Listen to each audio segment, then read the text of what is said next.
Going past 2013, in 2011, I established GG33.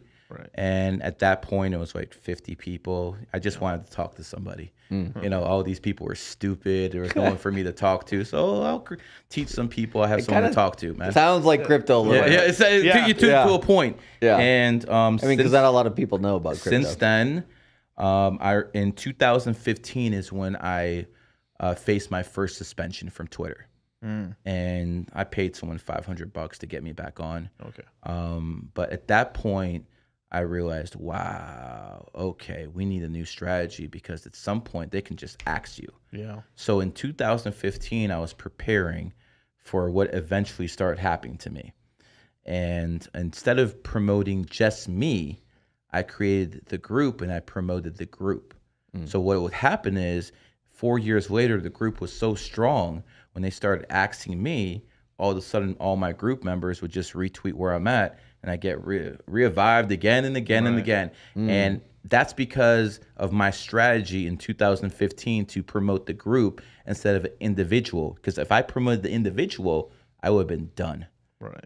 But because I promoted the group, and that's something that has really benefited, because it's one thing to make yourself king. I own my space, but I'm also a king maker. There's every single numeral. I got 30 freaking people working for me. Right. You know, giving readings all sorts of times. I'm too busy doing podcasts with people like you now. Hey, we appreciate it, man. I mean, I would have never met you, man. Hey, shout out to you, bro. And remember, this was all planned at the very beginning of the year. Yeah. I'm taking over the podcast game. I went down to Miami. I was like, okay, I have to move either to Miami, Los Angeles, or Las Vegas. Right. I got a family, can't live in Vegas. Right. I'm not going to live in degenerate, homosexual liberals in San Francisco feel you on or that. over there. So the only other place to go is Miami, and I really like it there. But I basically told my wife at the beginning of the year, I told her, pack up, you got 2 days. We're moving. So can I ask you about those three cities specifically? Is it because of just? I mean, obviously, I didn't know about numerology or anything like that. I just saw that California is rotting away. Whatever talent or people are moving away, they're flying away. They're going to be either going here because it's close to LA-ish in Vegas, or they're going somewhere in Texas, or they're going to Nevada. Nevada, Texas, or Florida because of tax reasons, as well as they're just better cities because they're more Republican, right? Now, is there a numerology reason? Because obviously, these cities are like, I think what Vegas is Snake, right? COVID-19 started in 2019. It didn't accelerate till 2020, Right. but it started in 2019. 2019 is the year of the pig. The two states that pushed back the hardest in America were Texas and Florida. Florida found in 1845 a snake year, and so was Texas. So the enemy signs pushed back the hardest.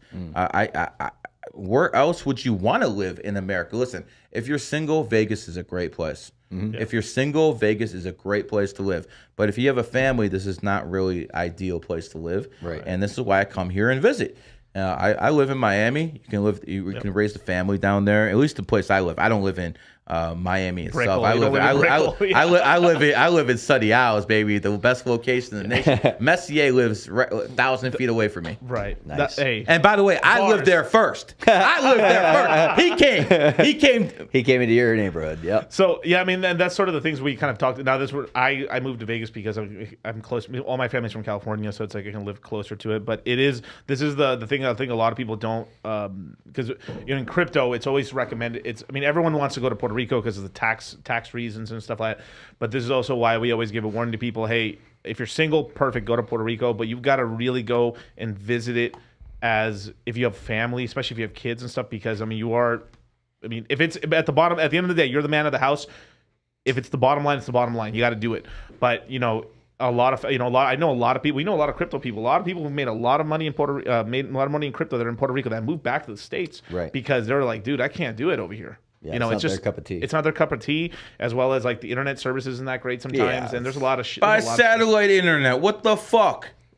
These people have money. It's not that. Yeah, It's a lot of stuff. Yeah, it's there's a lot of different. stuff. Like some people don't like the weather. Blah blah blah blah blah. Hurricanes and all Yeah, that. power outages it's all a the lot- time. Sound like a bunch of women finding sex in a bitch. Well, there's some island boys out there. Well, there's a lot of, That's a lot of even Bud worse. Light drinkers and stuff, man. But yeah, it's an island full of nines. So Hey, you're the biggest throw out there. You're gonna get a lot of haters from my group. Oh, so Miguel gets beat up when he goes to Puerto Rico. Shit. No. oh, no, dude, these guys are all midgets, dude. Man, I had some island Wear boys your saying they boots. could fuck me up when they're 5'0". Bro. Get the fuck out of here with that shit.